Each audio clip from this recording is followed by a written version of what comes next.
food security. Intinya infrastructure, kalau SBY kan bicaranya infrastructure, energy security, and food security. Kalau infrastructure, saya tadi udah bicara panjang lebar. Energy security, gimana kita bisa cukup ya untuk kepentingan migas.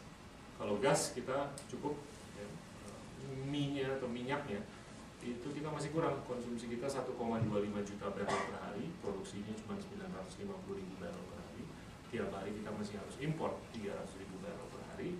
Gimana kita bisa meningkatkan kapasitas produksi dan kapasitas suling, ya, atau kilang. Nah, ini sudah disikapi dan kita sudah menandatangani beberapa MOU untuk kepentingan pembangunan kilang, dan Pertamina juga dan multinational companies lainnya sudah cukup aktif lah untuk mengelola, mengembangkan, mengeksplorasi sumur-sumur yang ada di. Nah, yang terakhir food security, gimana kita bisa mempunyai kecukupan untuk beras, untuk gula, untuk garam. Nah, kalau ngomong beras, padi itu produktivitas kita itu cuman kalau nggak salah 5-6 juta ton per hektar. Tapi kalau kita melihat kawan-kawan kita di Thailand, Filipina, Vietnam, dan Malaysia, itu produktivitas beras mereka tuh udah bisa 10 juta ton. 10 ton per hektar. Nah, ini kan karena bioengineering. Jadi dengan lahan yang sama aja, kalau kita pakai teknologi yang lebih canggih, bukan karena mereka mempunyai natural added fertility, tapi they have artificial added fertility on the same acreage. Nah, kalau kita bisa double produktivitasnya, then we're looking at, the production of 65 to 70 million tons of rice per year. Sedangkan konsumsi kita jadi setengahnya kan, 35 juta. Nah, itu bayangin kalau kita bisa aplikasikan. Nah, ini perlu penyikapan teknis dan implementasi di lapangannya juga nggak gampang. Tapi kalau kita lakukan hal-hal kayak gitu, ya I think we can easily achieve food security. Tapi saya nggak tahu mengenai Afghanistan, Laos, dan segalanya. Mereka nggak ada laut, itu garamnya gimana? Okay, I saw one more hand. Last questions, I think, because it's not time. Ya, Pak Dini. Oke. Sekaligus aja berdua. Iya, berdua.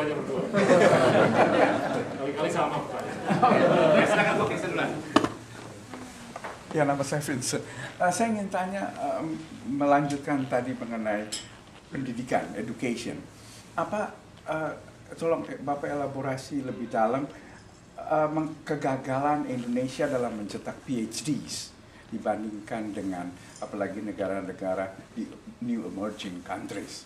Apakah karena para pemimpin Indonesia kehilangan atau kekurangan inisiatif, atau departemen pendidikannya yang tidak melihat ke depan, atau bagaimana gitu? Terima kasih. Ya mungkin salah kita juga, karena saya juga dulu males banget mau ngambil S3 waktu ini. Tapi saya rasa ya dulu nggak pernah terpikir saja bahwa kita tuh harus punya roadmap yang jelas untuk melakukan industrialisasi, untuk memposisikan kita menjadi knowledge economy segalanya. Bahwa untuk melakukan hal-hal tersebut itu perlu kapasitas, intellectual capacity. Ya, dulu belum aja, karena kita mungkin terbuai dengan kegampangan nyari duit dari minyak, dari gas, terus ya, melempar biji itu tumbuh kelapa sawit kayak rambutan kayak durian kayak apa.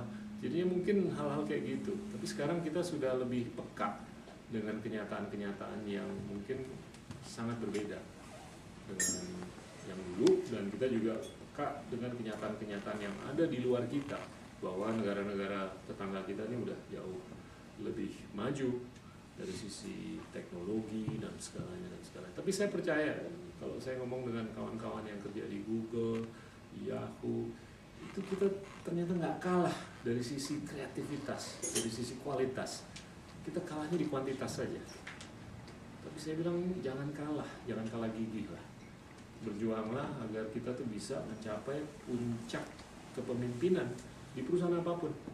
Ya, apakah di Google, di Yahoo, di Oracle, di Microsoft dan segalanya. Dan itu saya rasa akan menular secara positif. Ya. Dan yang saya bangga tuh kalau saya ke Frisco, Silicon Valley, Palo Alto itu, I can feel the intellectual capacity. Yeah, it's fantastic. Yeah, dan itu sangat contagious. Yeah, dan itu luar biasa. Dan itu saya rasa kalau kita bisa tularkan ke Indonesia, nggak ada alasan untuk kita tidak beraspirasi untuk ngambil S1, S2, S3. Tapi ya mungkin agak telat aja kita mulai. Tapi it's never too late. Yeah, if one takes a 10 to 20 year view. You don't look happy with my answer. Last question. Silakan Pak. Pak, saya Edwin Pak dari IT. I'll try to make this as short as possible. Okay. Pak, kita bicara tentang investasi jangka panjang di Indonesia. Terus menurut pengetahuan saya salah satu kendala investasi itu Pak, kalau misalnya ada pergantian pejabat atau misalnya official birokrasi yang lain, pasti biasanya akan berdampak ke iklim investasi juga Pak. Apa antisipasi BKPM dan langkah-langkah yang Bapak siapkan untuk menghadapi hal-hal ini Pak? Pendidikan. Why do you think implementing a policy for people to score 600 on TOEFL? Why do you think I'm getting these guys? Tahun lalu BKPM pertama kali ngirim karyawannya ke luar negeri untuk sekolah. Sebelum-sebelumnya selama 30-an tahun nggak pernah ngirim. Saya kirim 6 karyawan ke NTU, Nanyang Technological University. 4 dari anggaran, 2 saya pribadi. Ya kebetulan saya punya yayasan. Saya tuh tiap tahun ngirim orang-orang Indonesia sekolah di Harvard, Oxford, Cambridge, Stanford, NTU, terus yang di Indonesia, Sciences Po di Paris, terus sama di Indonesia di UI, ITB, Unpar dan segalanya. Ya udah kita alokasikan aja 2 untuk karyawan BKPM. Tahun ini kita akan ngirim 15. Saya berjuang habis-habisan dengan Menteri Keuangan tahun lalu dengan Sri Mulyani, terus baru-baru ini dengan Agus Marto, terus dengan Kepala Bappenas. Akhirnya kita dapat alokasi. The sad part is ternyata duit banyak untuk kepentingan pendidikan. Dan itu selama ini yang dikirim adalah orang-orang dari BI, Kemenlu, terus Bappenas, sama Keuangan. Yang lain-lainnya nggak pernah dapat. Dan pemikiran mengenai pendidikan ini merujuk ke semangat kita untuk melembagakan sesuatu. Jadi the thinking is, if I get hit by a bus today, the guy that has gotten educated itu bisa meneruskan ya apapun yang kita sudah lakukan. Dan itu satu-satunya cara saya rasa untuk melakukan suksesi yang benar. Well, don't hope I get hit by a bus. Ya, tapi saya rasa pendidikan itu penting sekali. For every dime you have, just think of using that to, educate somebody. Iya, mindset. Tapi ya, ini perjuangan. Karena saya kalau ngomong begini, wah, neolib. Wah, itu. I deal with that every day.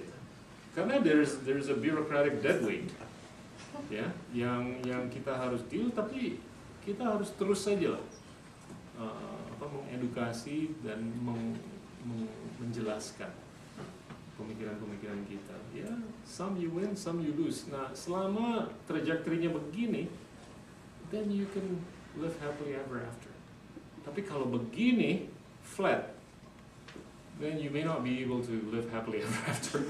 Gitu. Tapi so far progress udah kelihatan. Tentunya orang yang puas sekali dengan status quo itu akan resist dengan change. Tapi saya rasa kalau kita taruh champion-champion di beberapa titik atau di seluruh titik untuk menjadi agent of change, I think it's doable. Time will tell. Thank you so much for your time.